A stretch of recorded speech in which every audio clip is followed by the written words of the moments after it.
Right, that means that I should probably get started. Hello, everyone. I'm Fuzel. I'm one of the 161 TAs.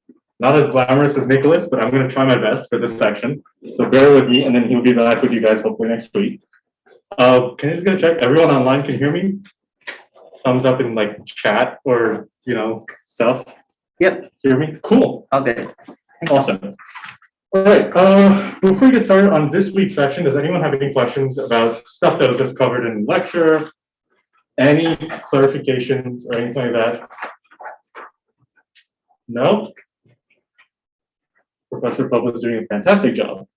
All right, awesome. So then we're going to get started on this week's section, which is about memory safety vulnerabilities and their mitigations. So the first thing that we're going to start with is stack canaries. So if we have a regular stack diagram, you can see this? All good? Cool. All right, so if I have some stuff up here that doesn't really matter, if I have the RIP, can everyone here see this? Is this clear enough? Okay, cool. So if I have the RIP and then I have the SFP and I have some buffer over here, that's say 64 bytes. If I had a call to get S on buffer, is this code vulnerable? Just without thinking too much into it, because I don't know if this is syntactically correct, but is this code vulnerable? Yes, yes, yes, yes. Anybody say no? All right, cool. So yes, it is vulnerable. And one possible vulnerability is that getS, is just going to take input from standard input, and then it's going to stick it into buffer up until it sees a null byte or a new line character. So that means that I can overwrite the buffer, I can overwrite the SFP, and I can overwrite the RIP to point to wherever I want it to point to. And that can be my shellcode. So one way that we try to prevent this from happening is by changing this layout of this stack diagram. So what this then becomes is continuing to have the exact same thing. So some stuff up there, the RIP, the SFP, and then something known as a stack canary before you have any of your local variables.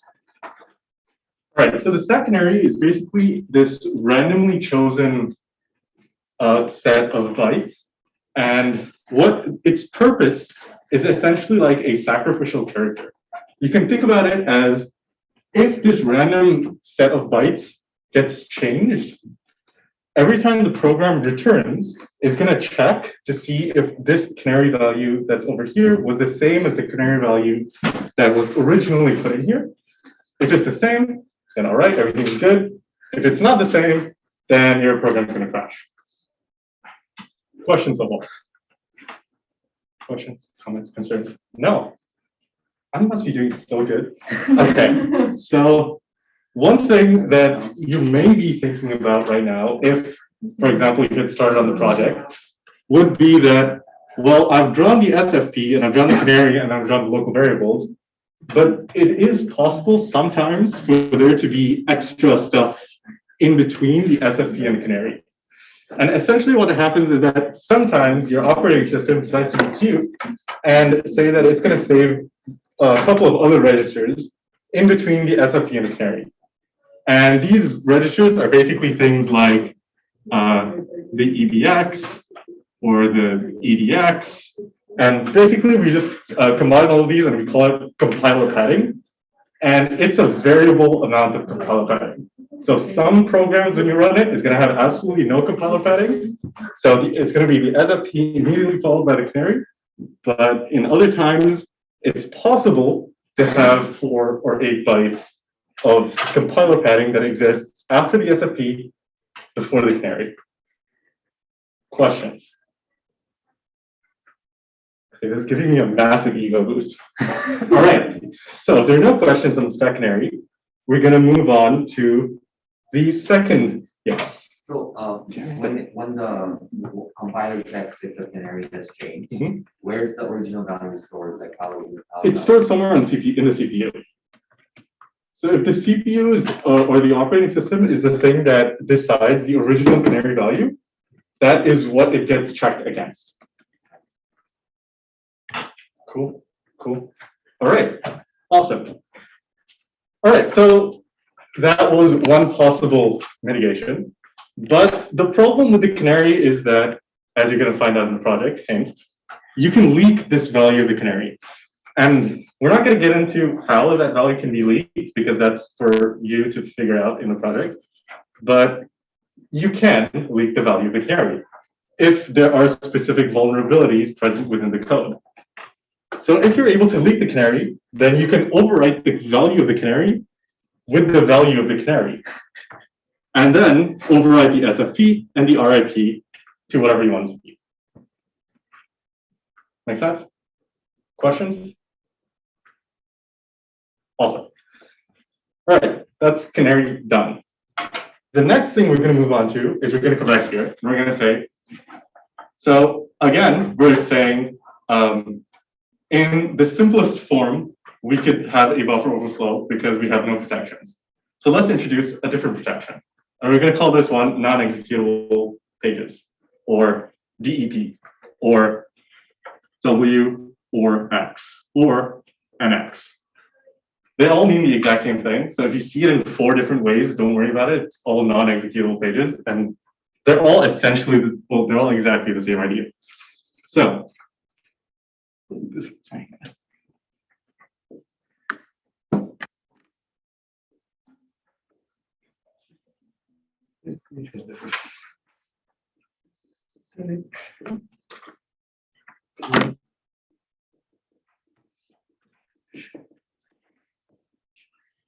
okay, so the idea behind non-executable pages is that each page in memory basically is stored with this bit that says whether it is writable or executable, but it can't be both. So what does that mean?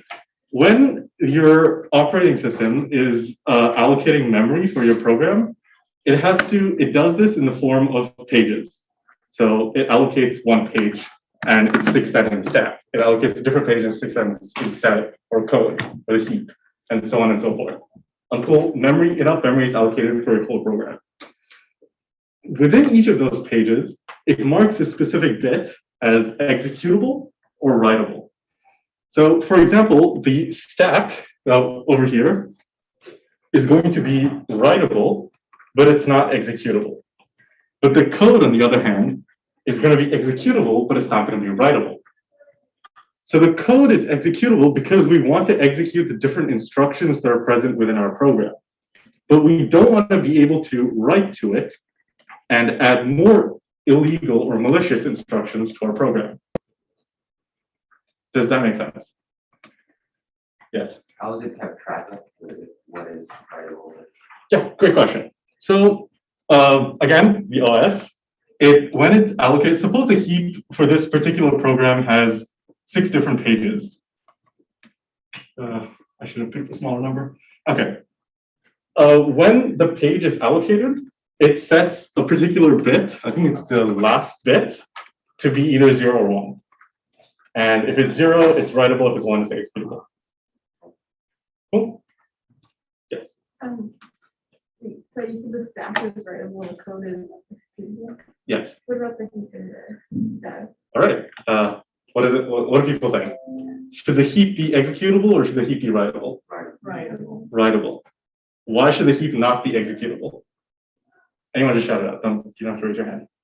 Or if anyone from online wants to speak. Apparently you cut out when you were talking about the heap with the 0. Starting with the heap with the 0. Right. The heap with the 0. Oh, okay, yeah. All I was saying was that when the question that was asked was how do we store or how do we know when which of the pages are executable and which of them are writable? And the idea is that the operating system does that. And when the operating system assigns pages for different parts of your program, it marks a specific bit in that page as either executable or writable. And that bit is either 0 or 1, and there are two choices. I think, if I'm not mistaken, the 0 is writable and the 1 is executable. Thank you. Yes. So if the heap at the end has that one byte, and you can write to the heap, and you just overwrite that byte, like what? No, because that is, you learn more about this if you take 162, but that is stored in a separate part of memory that cannot be overwritten yet. So there are certain, again, this is going into 162 territory, but there are certain parts of memory that are restricted from a user space, and that's the space we're dealing with right now. Okay, awesome. The final thing that we have is known as address space layout randomization, or ASLR. And the concept behind ASLR is that the stack, the heap, the static, and the code don't always have to be structured exactly in this way. The idea is that the stack could go over here, the static could take the place of the stack, and the heap and the code could also switch places. As long as all the static is together, and all the heaps together, all the code is together, and all of the, I missed one. What was the third? I said 3 of the 4, but I can't remember which of the static? Stack, right, the important one. So as long as the stack is together, the heap is together, the static is together, and the code is together, it doesn't matter which one comes first. And that's ASLR. So again, ASLR is set by a bit when at runtime, you either specify whether you want ASLR, you don't want ASLR. And at that point, these 4 parts of memory are randomized. Questions? Fantastic. Okay, we're going to do one last thing before we get into the, we're going to do one last thing before we get into the worksheet. And this is the fun part, in my opinion, and it's format string vulnerabilities. So when trying to explain format string vulnerabilities, let's see, the issue arises when we talk about the printf function, because the printf function is weird in that it sometimes takes in format string modifiers. So if you've written in C or Java has a function like this, you'd notice that there are oftentimes things like %s or %d or %x and so on and so forth that you can specify within your string, and then you supply another argument to it, and then that argument gets put within, it gets formatted to one of these format specifiers. Okay, I didn't explain that really well. Suppose you had printf that said the integer is %d, comma 4. So what's going to happen here is that this is a string. Strings are, the address of this string is stored in the stack. So if I were to draw the stack diagram, and somebody help me out here to draw the stack diagram. Okay. If I were to ask you what the stack diagram for this function call was, what would be at the very top? Shout it out. 4, exactly. And then? Address of the string. Does anybody think that the string itself should go onto the stack? No? Why should the string itself not go on the stack? It's not an argument. It's not? An argument? Yeah, exactly. So the string literals are stored somewhere else in memory, and whenever we pass them into as an argument to a function, we just store their address onto the stack. So for example, this address could be 0x something. It doesn't really matter. And then what comes? What comes next? RIP. RIP of Printf. printf, perfect. And then the last thing, perfect. All right. And that's it, the rest. Cool. So the issue that arises is that if someone forgets to put the second argument in here, for example, printf is still going to look for this second argument. So it looks at the second argument, but just looking 8 bytes above the RIP. If we didn't supply this, and this was something else, for example, the last thing might be some other integer that was stored in main, for example, it's going to actually print out that integer instead. Does that make sense? Make sense? Okay, cool. So %d is kind of like the simplest one in the sense that it just prints out integers. If I had something like, instead of %d, if I had %s, %s is usually supposed to print out strings. So in this case, usually you would supply some other string over here. But if you didn't supply some other string there, then what printf is going to do is it's going to look, again, 8 bytes above the RIP. And remember that since strings are stored as an address, it's going to look for an address here. And whatever it finds is going to treat that as an address, and it's going to go and print out whatever is located there. So for example, if I had something, some address of some variable, it doesn't matter what, but if I had some address of some variable here, it's going to follow this variable, follow this address to whatever memory location that is, and it's going to go and print that out. Does that make sense? Cool. One last format string vulnerability, and then I promise we're going to go to the worksheet. So the next thing is %n. And in my other section, I had somebody ask, why would we ever use %n in anything because it's so stupid? And I honestly cannot tell you why you would ever use %n in anything. So if you know, please let me know. So what %n does is %n, it writes to this argument, to the address stored at this argument, the number of bytes or the number of characters that have been printed so far. So what does that mean? Over here, we have the integer is. So the integer is 3, 7, 8, 9, 10, 11, 12, 13. Say it's 14 bytes. I'm not sure if it is, but say it's 14 bytes. What this printf is going to do is it's going to go 8 bytes above because we forgot to specify a second argument. It's going to follow this address to some location out here in memory, and it's going to write 14. So that means we just overwrote some random place in memory just because someone forgot to specify a second argument. Any questions? Yes. So Then yes. it writes however many bytes was printed Yes. in the address of like the whatever the 8 bytes Yes. above it is, right? Yes. Absolutely. Yes. So if you have something like printf %s %n, Mhm. and then string main pointer, would that print out the string and then write the length of the string in that main pointer? It would. So if you're saying if it was printf %s %n, and then you had a string Yeah, here, so say it's Bob, and then did you specify anything here or no? yeah, like a name pointer, pointer to a name. Okay, so some pointer here. Yeah. So it's gonna print out Bob, Right. and then it's gonna write to this address 3. Okay, okay, that does it. Yeah, make sense? Okay. Any other questions? Awesome, worksheet time. All right, so let's see. Question 1 has 6 and then 3 questions. Okay, cool. So I'm going to give you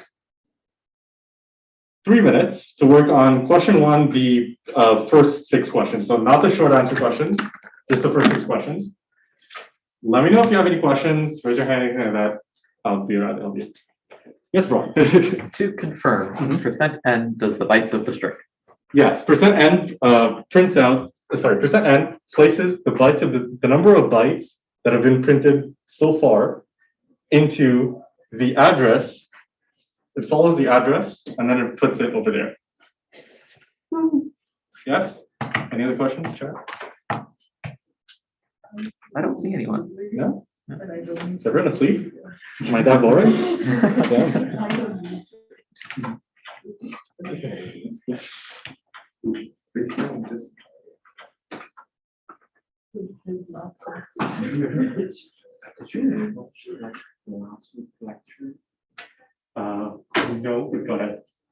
Yes, I remember,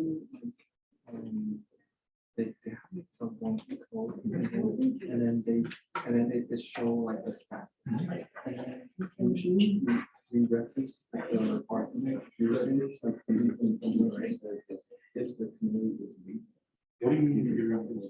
Like, for example, I want to call something here. I will use like P and P shot or. Sure, yes, yes. Usually like that.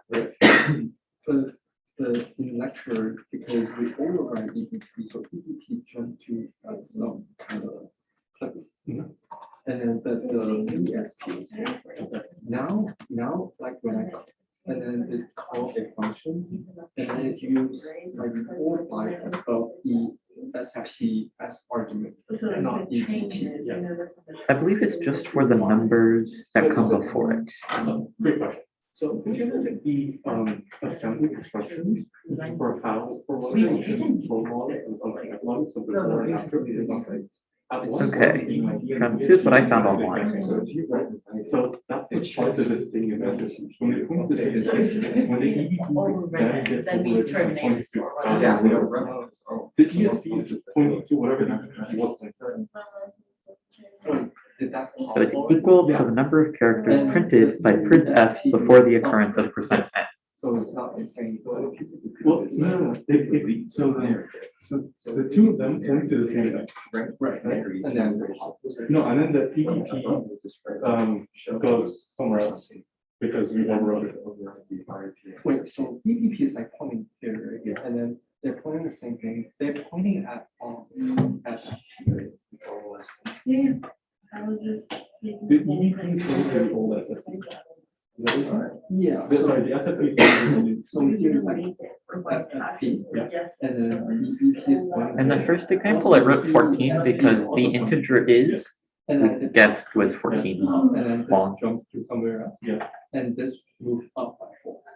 Let's see. 1, 2, 3, 4, 5, 6, 7, 8, 9, 10, 11, 12, 13, 14, 15. Okay, so technically it might be 15. So, Apologies. when, There's only one institution. yeah, yes, Okay, I guess that's perfect, like several. yeah. So that means at one point, at some like middle point in that thing, these two are pointing to each other. Right. So then we can use ESP plus 4 as the argument, because it's the same thing. But we don't write. Percent S space, I'm guessing.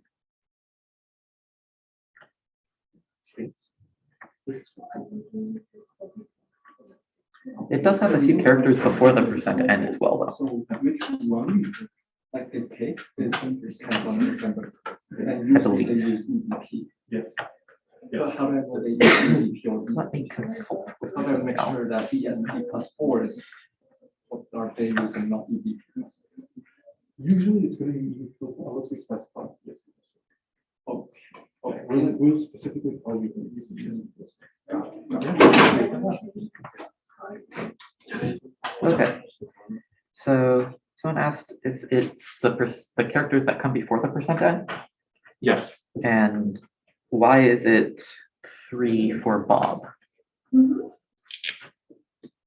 So yes, it is the characters that come before the %n, and it's 3 for Bob because that is the number of characters that got printed out. BOB. Uh-huh. Interesting. Sounds sense. Is the %n after Bob then? How does that happen? No, so the %s, it first reads the first argument. So Oh, this prints Bob. It just Okay. prints. So out on your standard output, you see Bob. uh-huh. %n is then looking at, these are the number of bytes that got printed already, and it's going to save it, and it's going to overwrite whatever this address, so the next argument is Excellent. pointing to. Okay, so the %s takes Bob and is Bob, so it's in front of the %n. Exactly. Thank you. All right. So, people okay with the first 6 questions? I learned too. Thank you. Yeah. I just think like. All right, so let's go over the basics questions. Anyone feel free to shout out. So number one, stack canaries completely prevent buffer overflows from overriding the RIP. Yes or no? False. False. Anyone say true? No one say true. Anyone in chat say true? Silence is always a good sign. All right, so false. Somebody tell me why. Why is this false? Yes. You can leak the canary. Perfect. Yes. So you can leak the canary, and if you leak the canary, I erased the thing, but if you leak the canary, you can override the canary with the canary, and that means that you can override the RIP, and your OS is not going to know any different. Questions? Yes. When you were talking about that, you were also talking about a frog where there's space between canary and SFP. Can you explain that again? Yeah, sure. Okay. So let's see.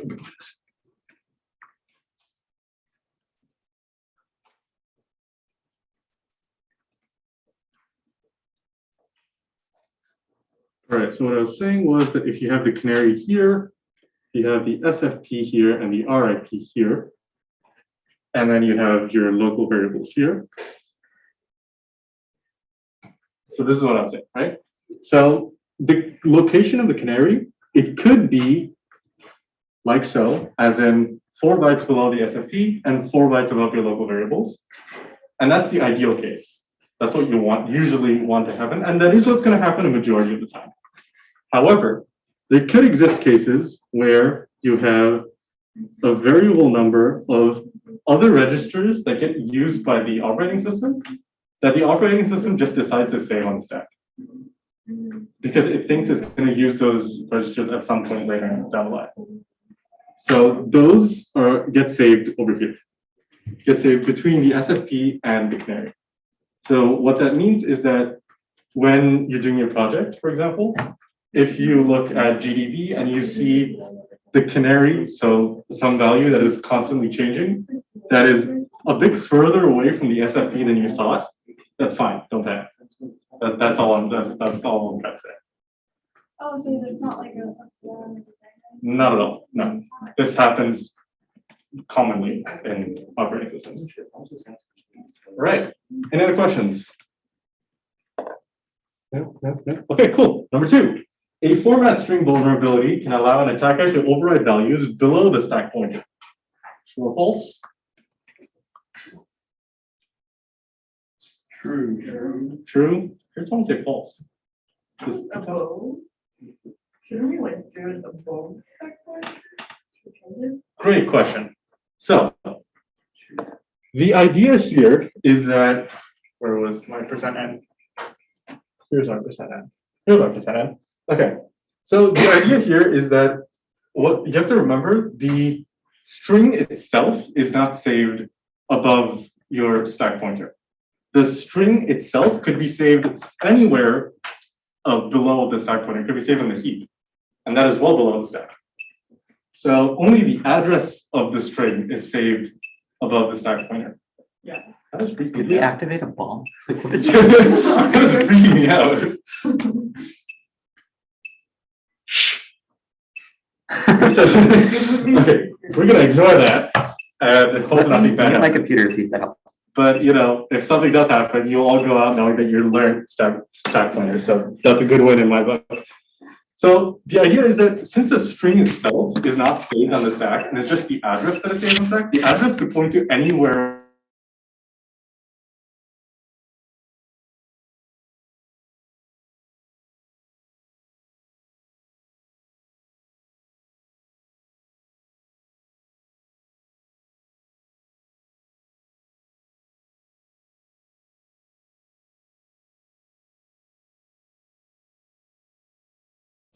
Hello? We can't hear you. We can't hear you. I think you're muted. Hello? Are you muted? I'm not sure. We still have the beeping going on. The beeping's coming from here. Interesting. Can y'all hear me? Okay. Yeah, we can Thank hear you. you now. Sorry for accidentally muting you.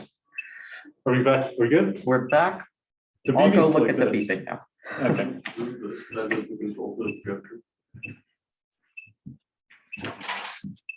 Possibly. I'm using a projector. I turned the power off. Yeah, there you go. All right, thank you. On the Right. All right, yeah. Oh, I had a really good joke, but I can't say it here. Okay, Oh, they wanted to ask if we could repeat the last chunk since the beeping started. sure, yeah. Was it number 1 or number 2? Did everyone hear number 1? Folks online, was it number 1 or number 2?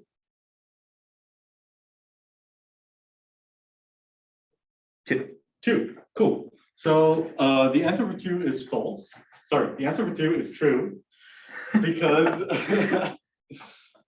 and the idea behind that is because it's not the string itself that is being stored, but rather the address to the string. And the string itself can be stored anywhere below the stack pointer. So therefore, using %n, for example, we can overwrite any location below the stack pointer. But can we also like overwrite values above or just below? So Like anywhere? yeah, so we can technically overwrite any variable. It's obviously going to depend on what format specifier we have. So %n is probably going to go below. %x can go above. So basically, if we said like only below the stack pointer, that would be false, but like overwriting below is fine. Yes, yes. Any other questions? Cool. Number 3, an attacker exploits a buffer overflow to redirect program execution into their input, but this attack no longer works if the NX bit is set. True or false? With gusto. Come on. True. True. Perfect. Yes. Why is it true? Because you can't execute it either.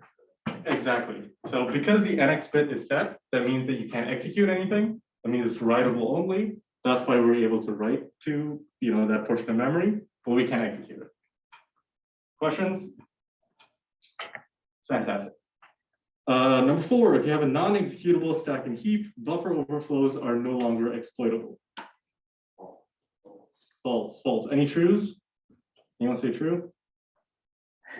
Oh, I'm such a good teacher. All right, so yes, it is false. And that's because one possible example are gadget chaining, for example. So we can take different areas of the code and string them together to make one long exploit. And you can use that to create your own exploit without actually writing anything. So is it essentially if you overwrite the RIP, that the reason why? Or? So the idea isn't necessarily just that you can overwrite the RIP, though you can overwrite the RIP. The idea is more about what are you going to do with the shellcode? Because the shellcode is the part of the buffer overflow that is the executable part. So that's the part that's running. So because that's what's considered machine code. So the idea is that because we can still overwrite the RIP, you're absolutely correct. But in order to replace the shellcode version, we're just going to basically point the RIP to an area of code that we think is going to perform malicious actions for us, even though the author of the code didn't intend to do that. So we exploit like libc or any other. Yes. Right? Yes, exactly. So you're like using like parts of other code. Yeah, code that is already written for us, we're just using that. Yeah. The term for that was like ROP. Yes. Return oriented programmer? No. It's ROP. It's ROP. That's all that matters. Any other questions? Fantastic. Okay. Number 5. If you use a memory safe language, some buffer overflow attacks are still possible. True or false?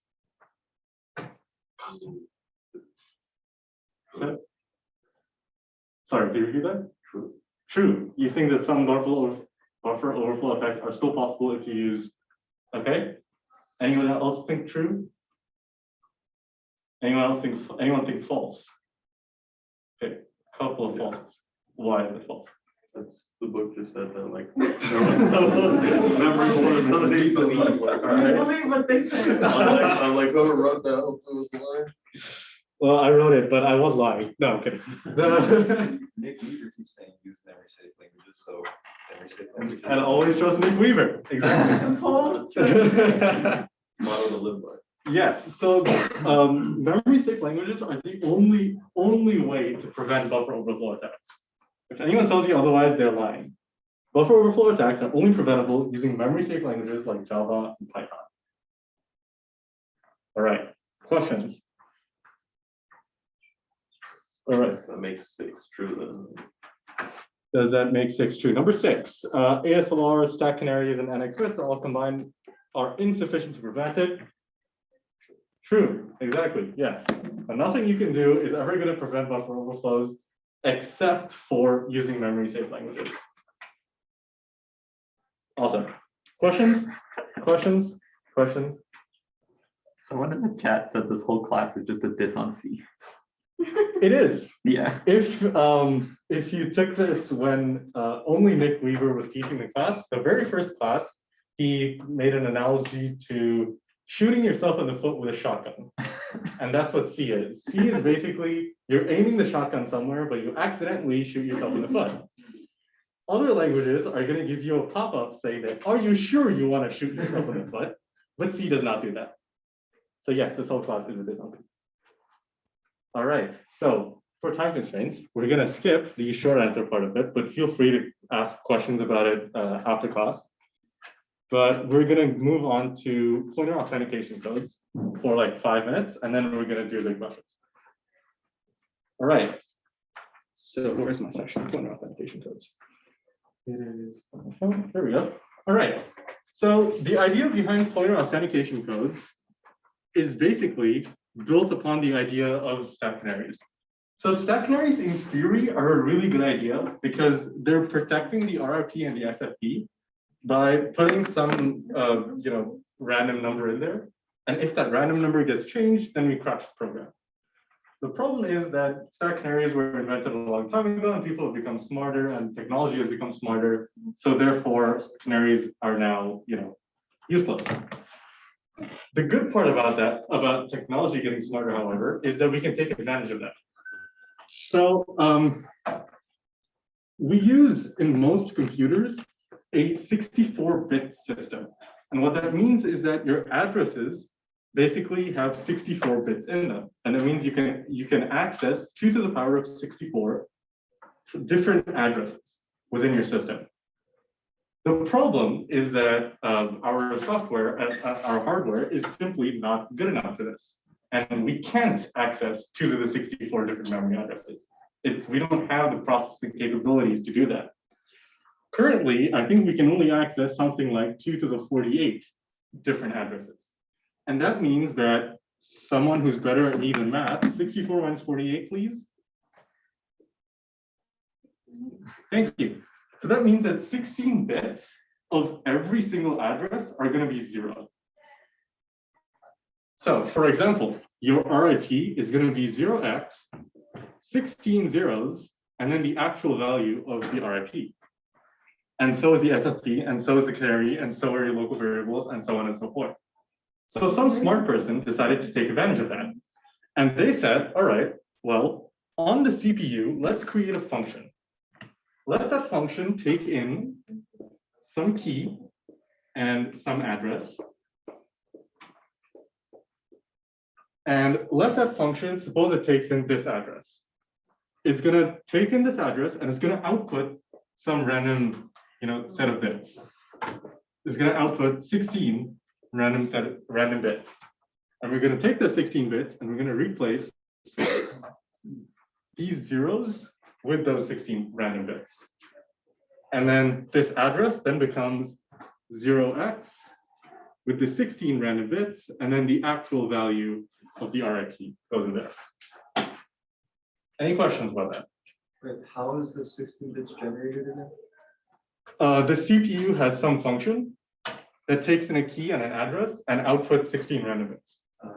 Yes. So basically we assign a tag to every pointer we use, and there is just one valid tag for that specific pointer address, right? Yes. And then we don't check those, the OS handles that. Yes.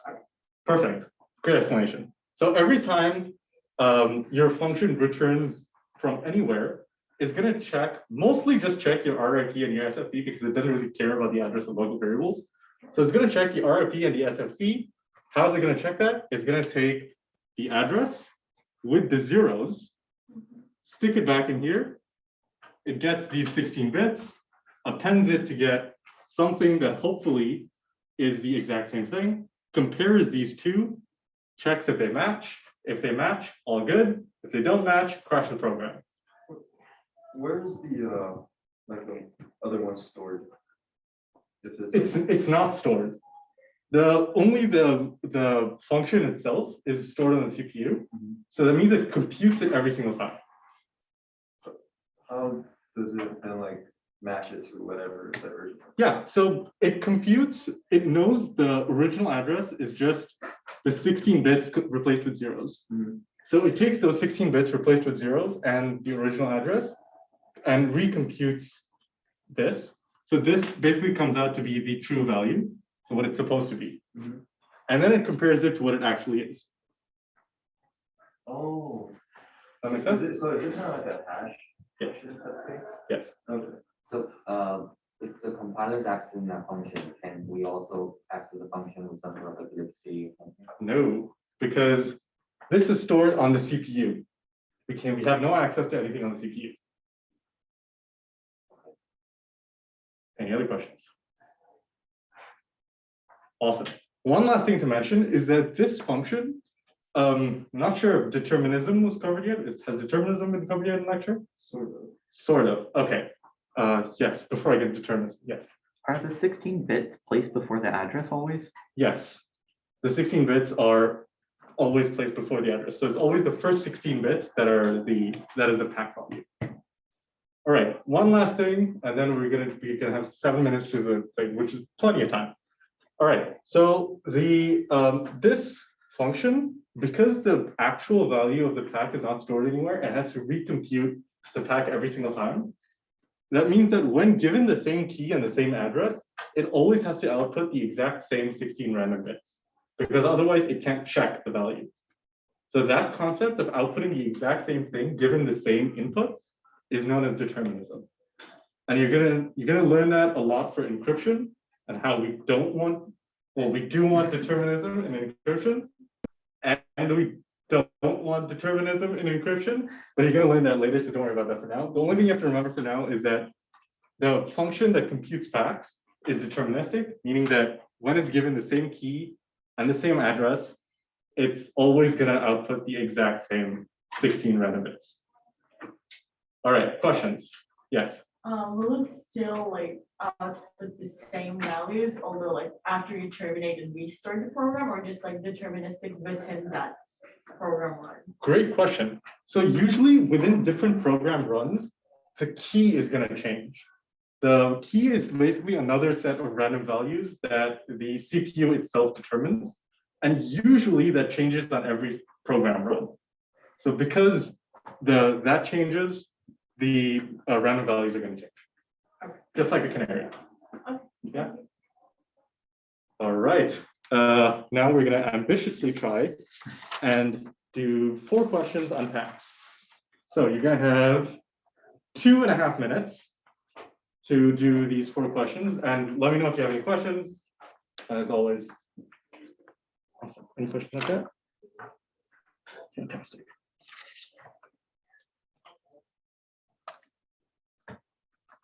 I agree. You've refined your second go at the worksheet. It's gonna happen, right? Yeah, It makes sense. When I did this in the summer, it was terrible.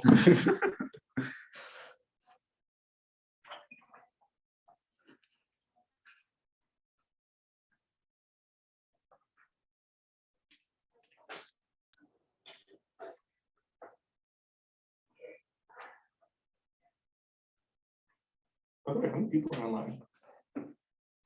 How many people are online? How many people are like? We currently have 8. For a bit, we had 10. Oh, I lost 2 people. Question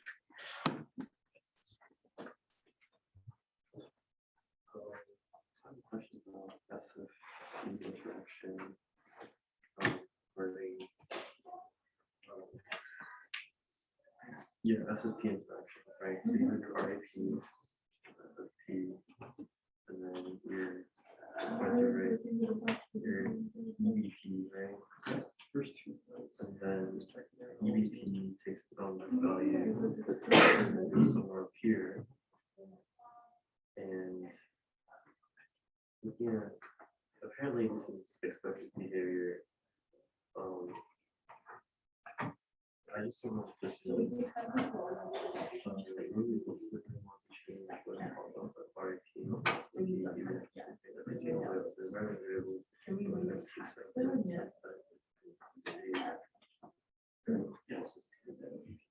Did you read the paper that was provided? Yeah. Good, good. Okay, the paper says that you mentioned, so not in this stack call, but in the next stack call, it's going to look for the RFP 4 bytes above the SAP. And that's the value that you want to overwrite with the address of the shellcode. I don't want to overwrite this. Well, you want to overwrite this, you're going to do somewhere that you can fill some region that you see. But the value of the RFP is always 4 bytes above it. Oh, I see what it is. Wait, let's see what I need. So, There's no way you can like, no, you. there's no Yeah, way you can, like, yeah, yeah. Catherine, possibly. You have to guess the template. All right. We have 3 minutes, so we're gonna nail this. All right, so first question, how many unused bit, that's just a new thing. We're on a 64-bit system and we have an address space of 2 to the 50 bytes. So that means instead of 2 to the 48, we have an address space of 2 to the 50 bytes. So how many unused bits are available for pointer authentication codes for this question? Yes? 14. 14, why is it 14? 64 minus 64. Perfect. Anybody not get why it's 14? Anybody get a different answer? No different answers? Okay, awesome. Number 2, regardless of your answer, assume that it's 10 bits. Assume that 64-bit canaries are enabled and the first 2 bytes of the canary are always null. How many bits does the attacker have to guess correctly to guess the stack canary and the pack? Ideas? Yes. Well, since the 2 bytes are null, so it's like 64 minus 2 times 8, and then you have to guess the 10 PAC. So it's like, what, 58? Yeah, perfect. Okay. Did anybody not get that? Yes. Sorry, what? Yes. Okay. I'll go over it in front. So the canary itself. We did want repeats from online. Yeah. So I'm gonna go over the second one just because this is a tough question. So the canary itself is saying that this canary over here is 64 bits. But they say that the first 2 bytes are null. So we know that no matter what, the first 2 bytes are null.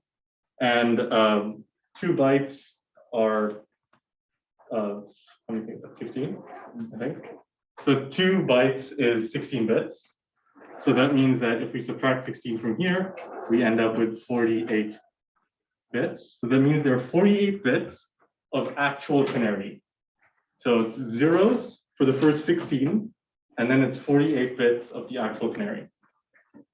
In addition to that, we have from the previous question that we have 10 bits of, not 10, 14 bits of the pack.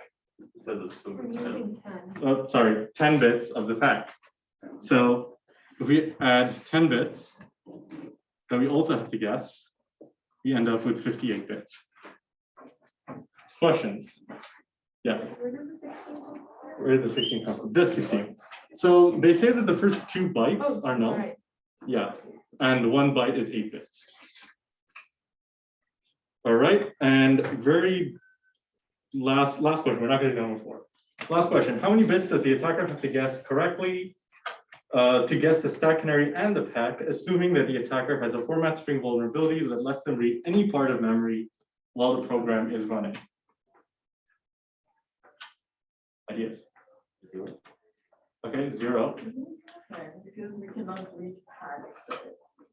Exactly. Yes. So we can't read the pack bytes, but we can read the canary bytes. So you're correct when thinking that you can, because you can leak parts of memory, you can leak the bytes of the canary. So we don't care about the canary in this question because we can leak that, so we know that value. The part that we do care about is the pack because we can't leak the pack. It's simply not possible. It's a pointer stored in the RFP, right? So But you're not scoring it, you're calculating it. yeah, So there's nowhere to be stored. these 16 bits are never actually put anywhere.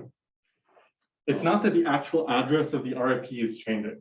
It's just like a figment of your imagination that's just like, this is what it's, supposed to be. So what is it checked against? So when you overwrite, stuff like buffer and it goes up, for example, you have to overwrite all 64 bits. So the first 16 bits still have to be overwritten. Even though they're technically zeros, they still have to be overwritten. And we're comparing it to what it would be if it wasn't zeros. Yeah? Any questions? All right, that's me done. I got 5:02. Sorry for keeping you 2 minutes over. Thank you, Let me everyone. know if you have questions If you have or questions, comments, feel free to concerns. follow up. Second. And yeah, people on chat, let Ron know, I'll answer them. All right. One second, yes. What was The last problem was the question. how many